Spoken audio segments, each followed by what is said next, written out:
Nagsisimula ang chapter sa pagbabalik nila Theo at ang kanyang grupo matapos ang isang matagumpay na pagbebenta, at sinabi ni Zirith sa kanila ang kanyang nakita. Kasabay nito, sa ika-siyam na palapag, sina Sejan at Eileen ay gulat na gulat nang malaman ang tungkol sa mga pagsubok ng kalamidad na sisira sa buong mundo. Hinala ni Kaiser na ang mga balang sa ika-67 palapag ay para sa Earth, ngunit malamang na naligaw sila at napunta sa Tore.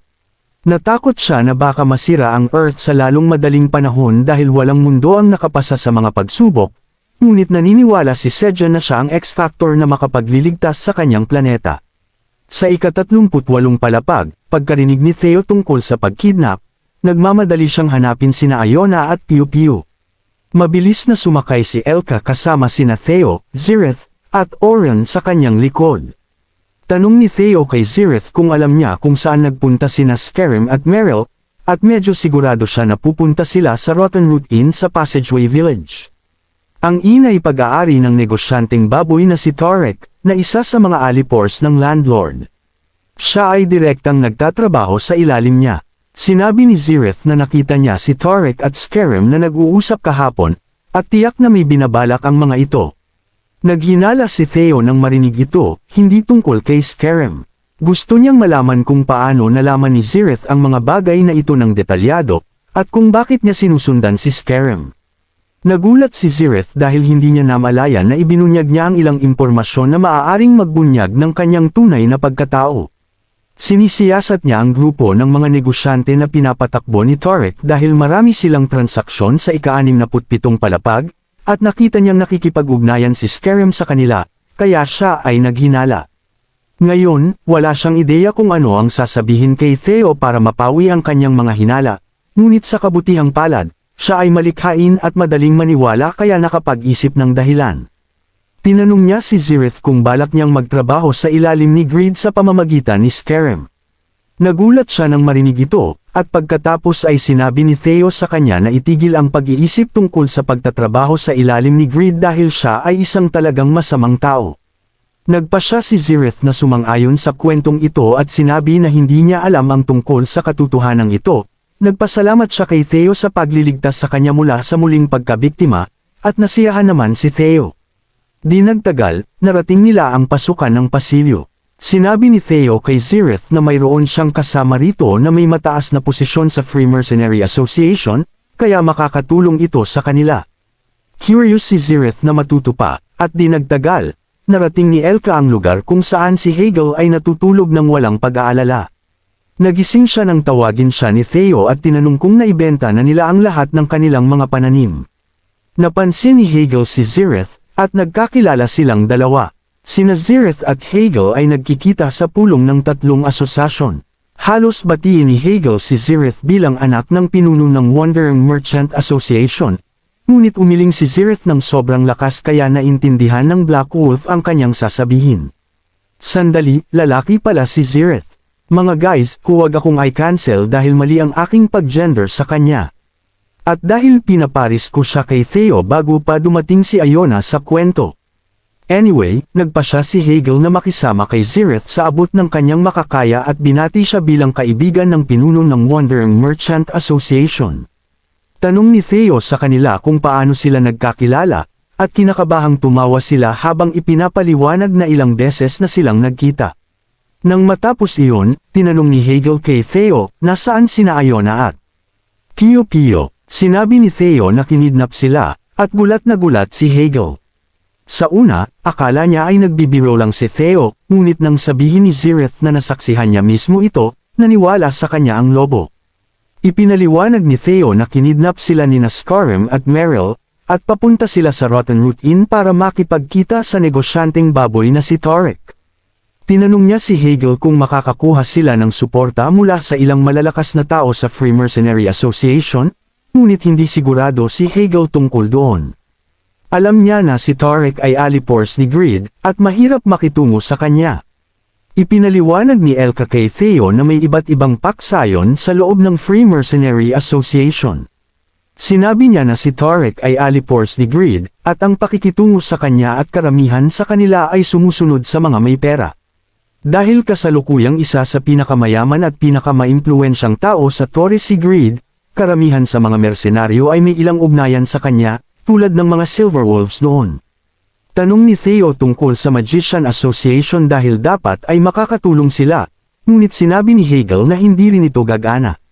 Sinabi niya na itinanim ni Greed ang kanyang mga tao sa higit pang mga lugar kaysa sa inaasahan, at kahit ang Magician Association ay hindi ligtas.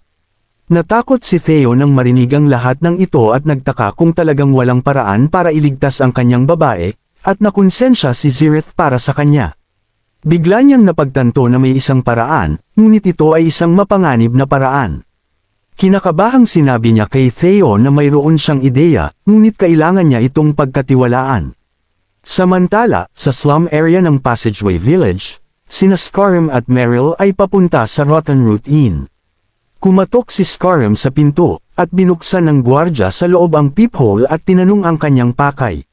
Buong kumpiyansang sinabi ni Scarum na nabawi na nila ang mga item at narito sila para makita si Torek, para matiyak na papayagan silang pumasok, nagpa siya ang gwardya na humingi ng password. Sinabi niya, ang insekto, at sumagot si Scarum, gusto nito ang nabubulok na ugat. Sa gayon, binuksan ng gwardya ang pinto, at ang kumpiyansa ay dahan-daang nagsimulang mawala sa mukha ni Scarum habang pumapasok siya sa inn. Maraming mas malalakas na species ang nagpapalamig doon, at lahat sila ay nagtatrabaho para kay Greed. Kinakabahang nagtungo sina Scarum at Meryl sa itaas, kung saan si Torek ay nagpapahinga lamang. Pagkakita pa lang niya kay Scarum, tinanong niya agad kung dala nito ang nakakadismayang balita. Sinabi ni Scarum na hindi siya darating kung wala siyang magandang balita, at pagkatapos ay inilantad sina Iona at Piu Piu, na nakakulong pa rin sa loob ng mga espesyal na hadlang. Tuwang-tuwa si Torek na makita ito, at sinabi ni Scarum na, ayon sa kanyang utos, ginamit niya ang selyo para hulihin sila. Ibinigay sa kanya ni Torek ang isang thumbs up at pagkatapos ay ibinaling ang kanyang atensyon kay Piu Piu, na tinanong kung kamusta na siya. Pagkatapos ay tumingin siya kay Iona, na galit na galit. Tinawag niya si Torek na baboy na nakakadiri, ngunit sa sumunod na sandali ay tumama ang kanyang bote sa kanya.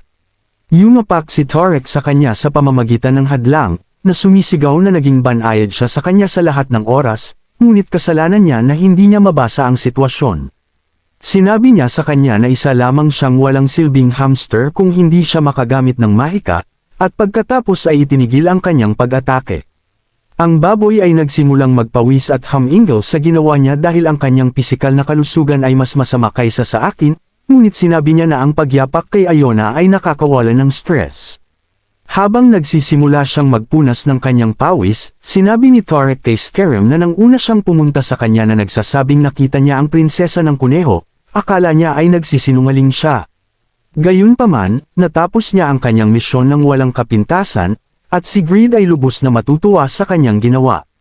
Tuwang-tuwa si Scarum nang marinig ito, at hiniling kay Torek na ipakilala siya kay Greed, ngunit sinabi ng baboy na pag-iisipan niya ito. Sinabi niya sa kanyang mga tauhan na bigyan si Scarum at Meryl ng kanilang 10,000 tower coins at paalisin sila. Isang mercenaryong asong gubat ang nagsimulang itulak sila palabas.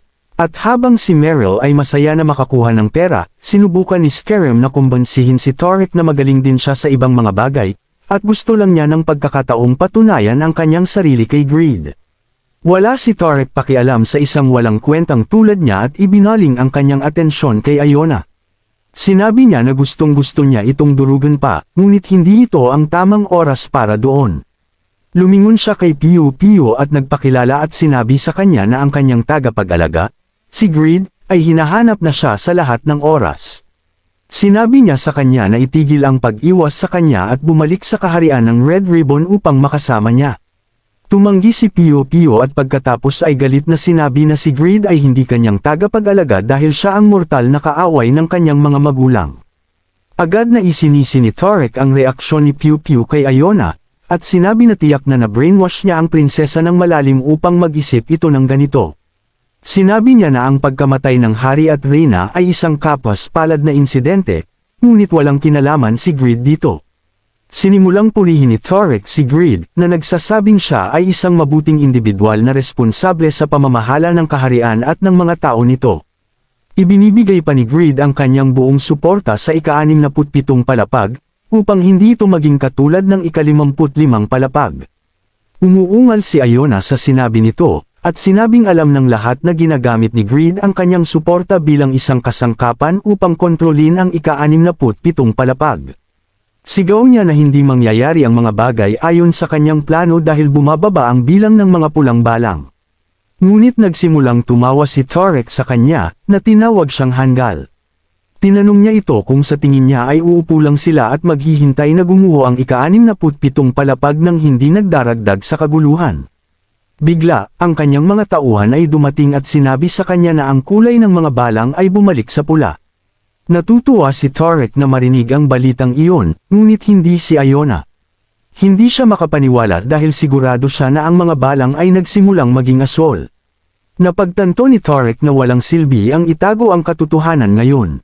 At sinabi kay Iona na ang mga balang ay magsisimulang dumami muli dahil pinapakain sila ng kanyang mga tauhan. Nagulat si Iona nang malaman ito, at sinabi ni Tarek sa kanya na ang mga balang na kanilang pinapakain ay magiging lila sa lalong madaling panahon. Pag nangyari iyon, ang ika-67 palapag ay magiging ilang na lugar. Pagkatapos nito, mauubos ang pagkain at ang lugar ay sasailalim sa kontrol ni Greed sa kalaunan. Pagkatapos ay sinabi ni Tarek kay Pio Pio na dapat siyang magpakasal kay Greed. At ipaubaya ang opisyal na awtoridad sa kanya dahil, bilang isang marupok at inosenteng kuneho. Iyon lamang ang paraan na mailigtas niya ang kanyang mga tao. Pagkatapos ay sinabi niya kay Iona na bago ang anumang bagay, kailangan niya munang alisin ito dahil masyado na itong maraming narinig. Sinabi niya na sa kanyang pagkamatay, ang Magician Association ay mapapasailalim din sa kanilang utos dahil kahit na hindi nila alam ang kanilang lihim, talagang mapanganib siya sa mga plano ni Greed. Ang isa sa mga asong gubat ay nagsimulang maglaway habang ito'y lumalapit kay Iona at nang malapit na niya itong kagatin, sumabog ang pader at pumasok ang John Wick ng mga pusa. Si Theo ay pumasok sa silid ng may estilo, na tumama ng sipa sa mukha ng asong gubat at sinabing huwag galawin ang kanyang mahalagang magician. Hindi maintindihan ni Tarek at ng iba kung ano ang nangyayari. Nakahinga ng maluwag si Iona nang makita si Theo. Inunat niya ang kanyang mga braso para saluhin siya, na nagtatanong kung matagal na siyang naghihintay. Nagsimula siyang umarte na parang babaeng bida ng isang cheesy romance drama, na nagsasabing alam niyang darating ito sa lalong madaling panahon. Sa oras na matapos silang mag-usap habang bumabagsak sa slow motion, ang kawawang asong gubat ay tumama sa pader sa kabilang banda, at si Tarek ay natamba sa impact. Naguguluhan siya at galit sa nangyayari, ngunit nailigtas ni Theo sina Iona at Pio Pio. Galit na galit si Tarek at sinabi alam pa niya kung sino ang kanyang ginugulo at ibinigay ang kanyang buong pagpapakilala, ngunit abala si Theo sa pag-iisip kung paano alisin ang hadlang sa paligid ng mga babae. Nagbabato pa rin ng mga insulto si Tarek sa kanya, na nagtatanong kung paano niya hawakan ang isang bagay na pag-aari ni Greed. Nagbanta siya na tiyak na hindi na muling makakapagtrabaho si Theo bilang isang merchant, at pagkatapos ay nagalit dahil hindi man lang siya pinapansin ng pusa.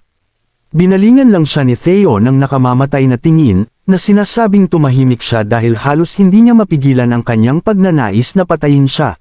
Tinanong niya si Tarek kung gusto niyang malaman kung sino ang kanyang kinakalaban. Sinabi niya sa kanya na tandaan itong mabuti. Ang nasa harap niya ay si Golden Cat Theo. Isang middle class na naglalakbay na mga ngalakal na magiging isang dakilang mga ngalakal balang araw.